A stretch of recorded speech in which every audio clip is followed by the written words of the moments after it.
You know, I like weird stuff, Eamon. I'm a weird dude. Psycho Scorecard is one of my favorite things in the sport, so much so that I started an Instagram account.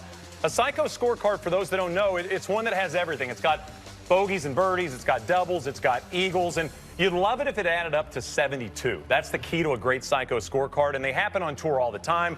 Post them from European Tour and LPGA, and occasionally I'll get amateur scorecards sent our way, which brings us to Rowan McCarthy. If you haven't seen this yet, you got to know this story. A 32-year-old mechanical engineer and a 20 handicap playing in a Perth Golf Network event at Wembley Golf Club on January 5th.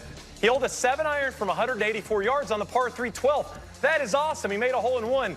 We'll fast forward to the 15th. From 202 yards out, he punched a 5-iron. It caught a bank. It kicked toward the hole, and it disappeared for the double eagle, albatross, super eagle. And Eamon, that is the card right there. He went 7, he went triple, ace, double, triple, albatross. That is exactly what I'm looking for. That's the good stuff. That's what Peter Alice used to refer to as the dialing code for Tierra del Fuego, Shane.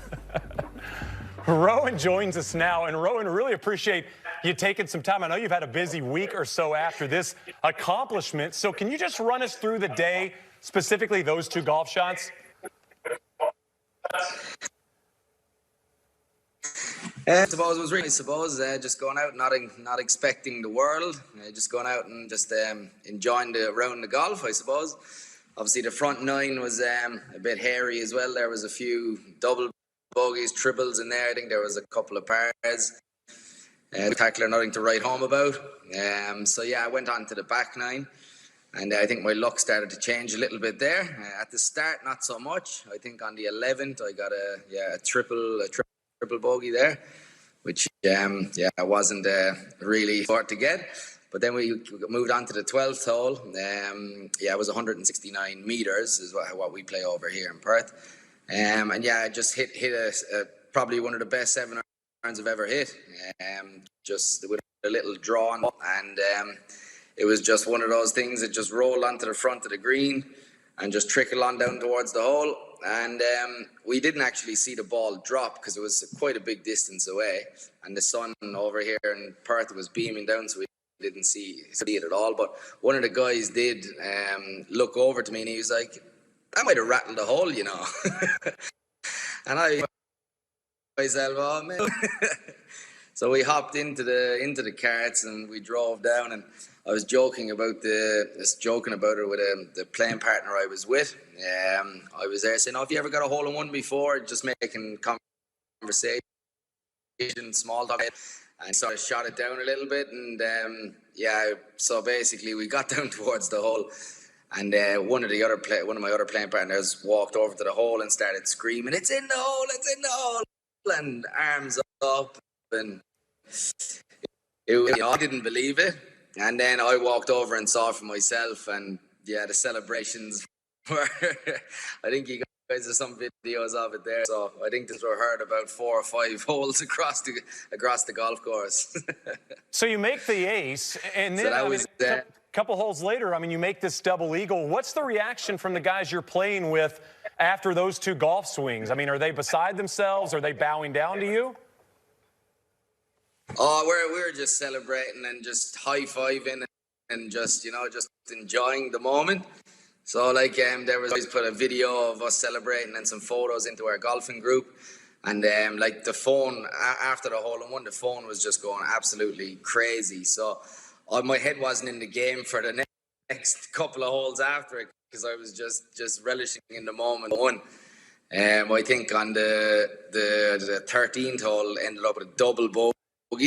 And then because I always just get out of there and just go straight to the bar and just enjoy it, you know. So it was a double bogey on the 13th, and then the 14th hole got a triple bogey, and I was just like, "Look, let's just get out of here." Well, that's the next question. We left the 15th hole. So yeah, the 15th hole, I'm getting there. So the 15th hole, it was par 5. It measured 458 meters here. I don't know what that is in yards for you guys. So yeah, it was a decent drive. It came out. The drive measured around 270, I think. It was there was that way.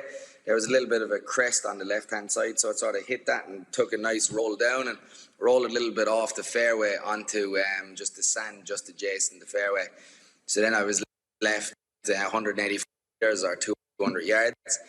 And typically I'd probably hit like a 5-wood from that distance, but it was still a bit of a downhill fairway, and there was a bit of a bank on the left-hand side that was just running into the green.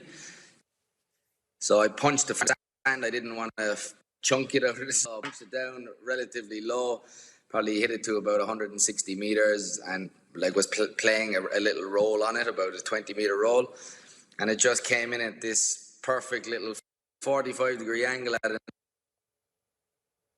nice speed. Didn't see that ball either because it was quite a distance away. And after the shot, one of the guys said, "No way that went in." All drove down there together, like me, the most excited out of all of them, saying, "I want to get down there. Like, let's go."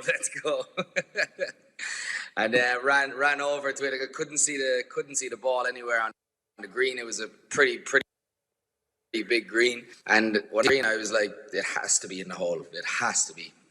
And I walked over, and it was just sitting there, nice and sitting on the bottom of the green. It was just then the shock, and it was more than excitement. It was like nearly, I didn't know what to do. You know, everyone just left from all angles, bloody hugging me, and bloody we're all just clapping, and there was all playing partners on the hole next to us, and they were all clapping. It was it was just a spectacular thing to achieve.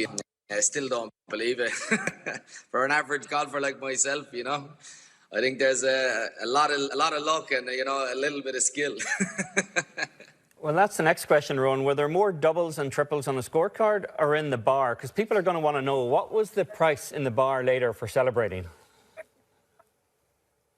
Well, it's sort of like the bar tab at the start was only when it was getting going. So it's probably one of the largest golf clubs in Perth, Wembley Golf Course. There was probably 100 people in the clubhouse, but there was probably only about 60 that played in the competition. So probably I say about 30 or 40 of those people actually stayed back. So they were all congratulating me and clapping and everything like that when I went up there.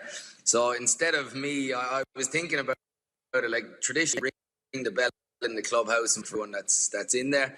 But I was sort of pinching myself a little bit, saying, that mightn't be a great idea if I don't know at least 250 other people. that could have got expensive quickly. So I decided to put the card behind the bar. Absolutely. Yeah, I put the card behind the bar and shouted all the people drinks that were in the competition. So they all got a nice leisurely drink out of me. And that was only the start of it then. We went out after, met up with a lot of other friends, and like we went out that night. We went golfing the next morning, which is another story, which I probably shot a lot. Well, I did shoot a lot worse because, I think the hangover was sort of set. But yeah, we went out. It was probably about a three-day affair, I think, of many drinks and just catching up with everyone and just everyone congratulating me. And it was just an amazing thing to do, and still living in the moment. Absolutely fantastic. 7 days. I'm sure the hangover is starting to wane. Congrats on the amazing accomplishment, Rowan. We will now forever call an ace and a double eagle in the same round the Rowan. That's what we're going to call it from this point forward. Congrats on the accomplishment. Yeah, no wonder, lads. The Rowan.